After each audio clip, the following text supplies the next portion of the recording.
आवर्त सारणी में हमने 118 तत्वों को देखा है। अब तक 118 तत्वों की खोज हो चुकी है।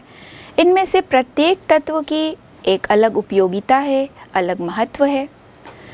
आज हम कुछ ऐसे विशेष तत्वों के वर्ग के बारे में जानेंगे जिनका जैविक तंत्र में एवं दैनिक जीवन में बहुत अधिक महत्व होता है। जैसे सोडियम, पोटेशियम आयन हमारे जीवन में बहुत अधिक महत्व रखते हैं। हमारे जैविक तंत्र का एक बहुत ही मुख्य एक तत्व माना जाता है। सोडियम आयन रक्त प्लाज्मा का मुख्य अवयव होता है, जबकि पोटेशियम आयन कोशिका के कोशिका द्रव्य का एक मुख्य धनायन होता है। हमारे शरीर में सोडियम एवं पोटेशियम का जो स्तर है वो बिल्कुल सही होना चाहिए, क्योंकि इसके स्तर की गड़बड़ी से पूरा जो जैविक तंत्र है वह डिस्टर्ब हो सकता है। ये sodium potassium ion blood pressure को नियंत्रित करते हैं, मस्तिष्क की क्रियाओं को, न्यूरॉन्स की क्रियाओं को नियंत्रित करते हैं। कोशिका झिल्ली में जो जल प्रवाह का नियंत्रण है वो भी इन आयनों के द्वारा होता है। हृदय का जो स्पंदन है वह भी इन आयनों से नियंत्रित होता है। कोशिकाओं में एमिनो अम्ल एवं शर्करा के परिवहन में सोडियम आयन की महत्वपूर्ण भूमिका होती है। इसी प्रकार जो पोटेशियम आयन है वो एंजाइम को प्रेरित करने में, साथ ही साथ ग्लूकोज के ऑक्सीकरण के द्वारा एटीपी के संश्लेषण में बहुत अधिक महत्वपूर्ण भूमिका निभाते हैं। प्रोटीन के संश्लेषण एवं तंत्रिकीय आवेशों के संचरण में सोडियम आयनों का बहुत अधिक योगदान होता है। इसी प्रकार हार्मोन की क्रियाओं को नियंत्रित करने में कैल्शियम आयन जो है वो संदेशवाहक का कार्य करते हैं। पौधों में प्रकाश संश्लेषण की क्रिया के लिए जो क्लोरोफिल वर्णक होता है उसमें मैग्नीशियम आयन होते हैं।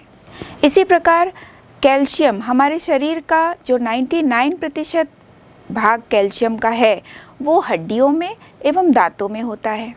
कैल्शियम एवं मैग्नीशियम आयन जो होते हैं ये तंत्रिका रेशों द्वारा जो संवेदनाओं का संचरण होता है उसके लिए ये सहायक होते हैं। इसमें से कुछ तत्व ऐसे भी हैं जिनका हमारे दैनिक जीवन में बहुत अधिक महत्वपूर्ण स्थान है। इसमें से हम सीमेंट की बात करें तो ज़्यादातर जो इमारतें होती हैं, पुल है, बांध है, इन सबको बनाने में सीमेंट बहुत अधिक मुख्य भूमिका निभाता है। सीमेंट के निर्माण में sodium oxide, calcium oxide, potassium oxide, magnesium oxide ये सारी चीज़ें सम्मिलित होती हैं।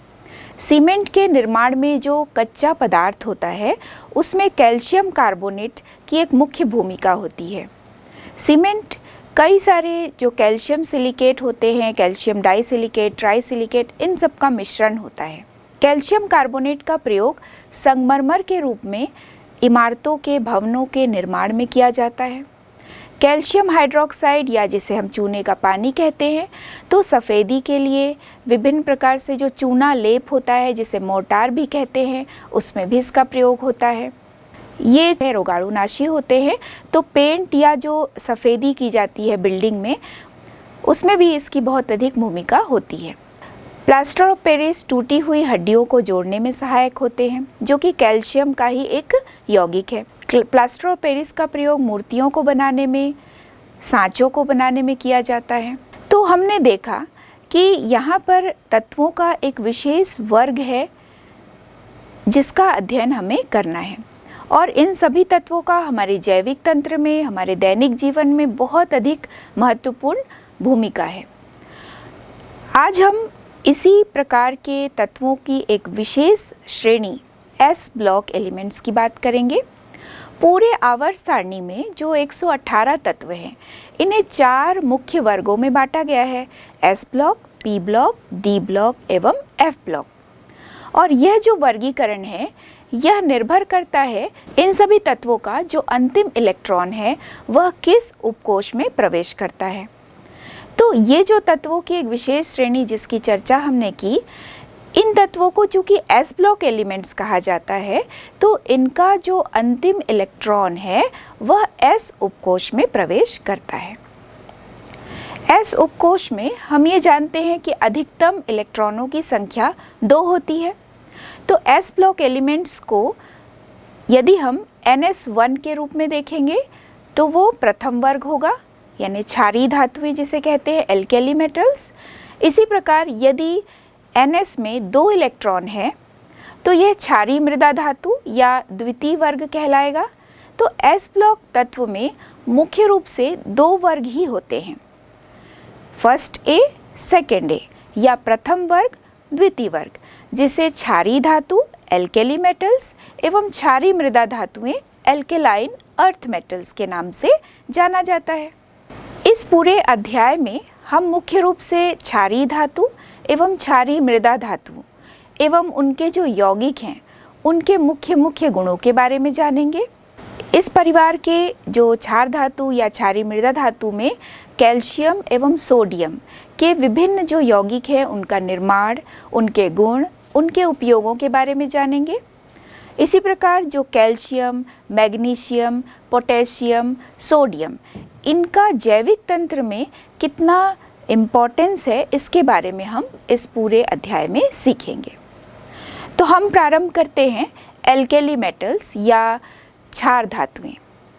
क्षार धातुओं का जो बाह्यतम कोश का इलेक्ट्रॉनिक विन्यास होता है वह NS1 होता है, अर्थात उसमें जो अंतिम इलेक्ट्रॉन है वह S उपकोश में प्रवेश करता है। तो वैसे तो आवर्त सारणी में जो प्रथम वर्ग है वह हाइड्रोजन से प्रारंभ होता है, लेकिन क्षार धातुओं में हम हाइड्रोजन को काउंट नहीं करेंगे क्योंकि सभी यहाँ पर धातुएं होती हैं जबकि हाइड्रोजन अधातु होता है। भले ही उसमें अंतिम इलेक्ट्रॉन S उपकोश में प्रवेश करता है, लेकिन हाइड्रोजन एक विशिष्ट गुण वाला तत्व होता है जिसका स्थान आज भी आवर्त सारणी में निश्चित नहीं है। जब हम क्षारीय धातु की बात करेंगे तो यह लिथियम से प्रारंभ करेंगे। तो lithium, sodium, potassium, rubidium, caesium, francium, तो यहाँ पर जो लिथियम, सोडियम, पोटेशियम है ये सभी क्षारीय धातुएं हैं। और इनके क्षारीय धातु या इन्हें क्षारीय धातु क्यों कहा जाता है, इसका कारण ये है कि जब ये जल से क्रिया करते हैं तो विभिन्न प्रकार के क्षारीय ऑक्साइड या क्षारीय हाइड्रोक्साइड का निर्माण करते हैं। इसी प्रकार जो दूसरा समूह है जिसे क्षारीय मृदा धातु या एल्केलाइन अर्थ मेटल कहते हैं, इसमें बेरिलियम से ये प्रारंभ होता है, लेकिन बेरिलियम के अतिरिक्त जितने भी तत्व हैं मैग्नीशियम से रेडियम तक, ये सभी यहाँ पर क्षारीय मृदा धातु कहे जाते हैं। तो बेरिलियम से जब ये प्रारंभ होता है तो बेरिलियम, मैग्नीशियम, कैल्शियम, स्ट्रांशियम, बेरियम और रेडियम, तो इन तत्वों को क्षारीय मृदा धातुएं कहा जाता है। तो क्षारीय धातुएं इसलिए कहा जाता है क्योंकि इनके जो ऑक्साइड हैं या जो इनके हाइड्रोक्साइड होते हैं वे क्षारीय प्रकृति के होते हैं। इनके जो ऑक्साइड है वो भूपर्पटी या अर्थ क्रस्ट में पाए जाते हैं, इसलिए इन्हें क्षारीय मृदा धातु या एल्केलाइन अर्थ मेटल भी कहा जाता है। क्षार धातु एवं क्षारीय मृदा धातु दोनों ही हल्के तत्व होते हैं, इनका घनत्व कम होता है तो इन्हें हल्के तत्व या हल्की धातुएं भी कहा जाता है। क्षार धातुएं एवं क्षारीय मृदा धातुएं, इसमें जो प्रथम तत्व होता है यानी इन वर्गों का जो प्रारंभ है वो लिथियम और बेरिलियम से होता है। तो ये जो प्रथम तत्व होते हैं वो बाकी सभी तत्वों से कुछ असामान्य व्यवहार दर्शाते हैं। तो इनके असामान्य व्यवहार दर्शाने का जो मुख्य कारण है वो है इनका अति सूक्ष्म आकार। इनकी जो परमाणु त्रिज्या होती है वो बहुत ही कम होती है। साथ ही साथ आयनन ऊर्जा बहुत उच्च होगा, इनकी ऋण विद्युता का मान भी बहुत अधिक होता है, इनकी ध्रुवण शक्ति भी बहुत अधिक होती है क्योंकि इनका आकार छोटा होता है, इनकी आयनिक त्रिज्या बहुत ही कम होती है, इनमें डी ऑर्बिटल एब्सेंट होता है। तो ये कुछ विशेष गुण होते हैं प्रथम तत्व में जो इन्हें बाकी तत्वों से कुछ भिन्न गुण वाले बनाते हैं। अब हम ये जानेंगे कि इसमें जो द्वितीय आवर्त के तत्व होते हैं वे अपने अगले ही वर्ग के तीसरे आवर्त के तत्व के साथ गुणों में बहुत अधिक समानता रखते हैं। जैसे लिथियम मैग्नीशियम के साथ, बेरिलियम एल्यूमिनियम के साथ विकर्ण संबंध दर्शाता है, तो इस प्रकार ये जो समानता रखते हैं अर्थात द्वितीय आवर्त के जो तत्व हैं वे अपने अगले ही वर्ग के तीसरे आवर्त के तत्व के साथ जो गुणों में समानता रखते हैं, इस प्रकार के जो गुण हैं इसे विकर्ण संबंध या डायगोनल रिलेशनशिप कहा जाता है। तो ये विकर्ण संबंध का कारण क्या है? विकर्ण संबंध का कारण ये है कि चूंकि ये दोनों तत्व की जो ऋण विद्युता है वो भी समान होती है, इनका जो परमाणु त्रिज्या या आयनिक त्रिज्या का समान होना, इनमें विद्युत धनात्मक लक्षण का समान होना, इनमें समान ध्रुवण क्षमता का होना, साथ ही इसमें जो आवेश एवं त्रिज्या अनुपात का जो अनुपात होता है वो भी समान होता है। ये कुछ विशेष लक्षण हैं जिनके कारण ये जो दो तत्व हैं या दूसरे आवर्त का तत्व तीसरे आवर्त के तत्व के साथ किस प्रकार से विकर्ण संबंध दर्शाता है उसका ये मुख्य कारण है। अब हम प्रारंभ करेंगे क्षार धातुएं या एल्केली मेटल्स। एल्केली मेटल्स का जो बाह्यतम कोश का इलेक्ट्रॉनिक विन्यास होता है वो होता है NS1। यदि हम पूरे तत्व के लिए इलेक्ट्रॉनिक विन्यास बनाते हैं और इसे अक्रिय गैस के परमाणु क्रमांक के साथ कुछ रिप्लेस करते हुए चलेंगे तो बाह्यतम कोश का जो इलेक्ट्रॉनिक विन्यास होगा प्रत्येक तत्व का वो हम जानेंगे। लिथियम परमाणु क्रमांक होता है 3, तो हीलियम से रिप्लेस करेंगे, हीलियम का परमाणु क्रमांक 2 होता है, तो बाह्यतम कोश में 2s1 हीलियम एवं 2s1। इसी तरह से सोडियम परमाणु क्रमांक होता है 11, तो बाह्यतम कोश को हम नियॉन से रिप्लेस कर रहे हैं अर्थात 10 इलेक्ट्रॉन नियॉन का हो गया और 3s1 बाह्यतम कोश के लिए 3s1। पोटेशियम के साथ यहाँ आर्गन को रिप्लेस कर देते हैं क्योंकि पोटेशियम के बाह्यतम कोश के इलेक्ट्रॉनिक विन्यास के लिए हम 18 इलेक्ट्रॉन को ऑर्गन से रिप्लेस कर लेते हैं और बाह्यतम कोश का इलेक्ट्रॉनिक विन्यास हो जाएगा 4s1। इसी प्रकार रुबिडियम 37 होता है, इसमें 36 इलेक्ट्रॉन को हम क्रिप्टॉन से रिप्लेस कर लेते हैं और बाह्यतम कोश हो जाएगा 5s1। इसी प्रकार सीजियम का परमाणु क्रमांक है 55, जिसमें से हम जेनॉन को रिप्लेस करेंगे 54 इलेक्ट्रॉन के लिए, जेनॉन लिखेंगे और बाह्यतम कोश का इलेक्ट्रॉनिक विन्यास हो जाएगा 6s1। फ्रेंशियम जिसका परमाणु क्रमांक 87 होता है, इसमें 86 इलेक्ट्रॉन्स के लिए हम रेडॉन लिखेंगे, रेडॉन का परमाणु क्रमांक 86 होता है और बाह्यतम कोश का जो इलेक्ट्रॉनिक विन्यास है वो होगा 7s1। तो ये सभी तत्व जो हैं जिनके बाह्यतम कोश में हम देख रहे हैं कि एक ही इलेक्ट्रॉन है, तो ये आसानी से अपने इलेक्ट्रॉन त्याग देते हैं और एक संयोजी धनायन यानी M+ बनाने की क्षमता इनकी बहुत अधिक होती है। ये बहुत अधिक क्रियाशील भी होते हैं, इसलिए प्रकृति में मुक्त अवस्था में नहीं पाए जाते हैं। इनकी प्राप्ति को अगर हम देखें तो सोडियम हमारे भोज्य पदार्थ का एक मुख्य पार्ट होता है। सोडियम क्लोराइड नमक के रूप में हम इसे प्रयोग करते हैं। समुद्री जो लवण होते हैं उसमें सोडियम क्लोराइड पोटेशियम क्लोराइड के रूप में पाया जाता है। कई खनिजों के रूप में भी सोडियम होता है, जैसे बोरेक्स का फॉर्मूला है Na2B4O7.10H2O। इसी प्रकार क्रायोलाइट Na3AlF6। इसी प्रकार जो लिथियम है, लिथियम विभिन्न प्रकार के सिलिकेट के रूप में खनिज के रूप में होता है। इसमें से कुछ उदाहरण हम देखते हैं, जैसे स्पोडोमीन जिसका सूत्र है LiAlSiO3 होल ट्वाइस। पोटेशियम जो है वो फेल्डस्पार के रूप में पाया जाता है। पोटेशियम कार्नेलाइट के रूप में भी पाया जाता है। इसमें पोटेशियम क्लोराइड के रूप में भी ये पाया जाता है, जैसे KCl।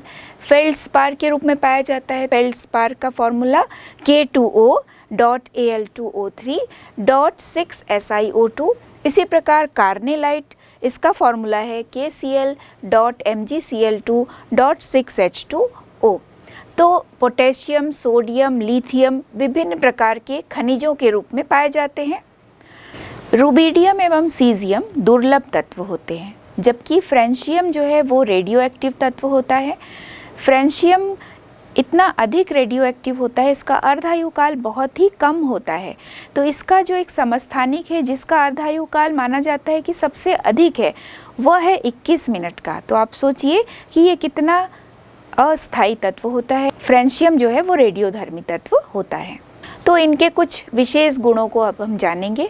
सबसे पहले हम देखते हैं परमाणु त्रिज्या, एटॉमिक रेडियाई। एटॉमिक रेडियाई जब किसी परमाणु के नाभिक एवं बाह्यतम कोश के बीच की दूरी, यदि हम रेडियाई के रूप में इसे परिभाषित करें, लेकिन चूंकि इलेक्ट्रॉन लगातार कक्षा में घूमते रहते हैं तो इसके नाभिक और बाह्यतम कोश के बीच की दूरी को नापना असंभव होता है। तो परमाणु त्रिज्या ज्ञात करने के लिए दो क्रमागत परमाणुओं के नाभिकों के बीच की दूरी ली जाती है और उसका आधा किया जाता है और इसे ही हम परमाणु त्रिज्या कहते हैं। तो परमाणु त्रिज्या इस परिवार में जब हम ऊपर से नीचे आते हैं तो ये बढ़ेगा, क्योंकि जैसे जैसे वर्ग में ऊपर से नीचे आते हैं तो परमाणु क्रमांक बढ़ता है, साथ ही साथ कोशों की संख्या में भी वृद्धि होती है।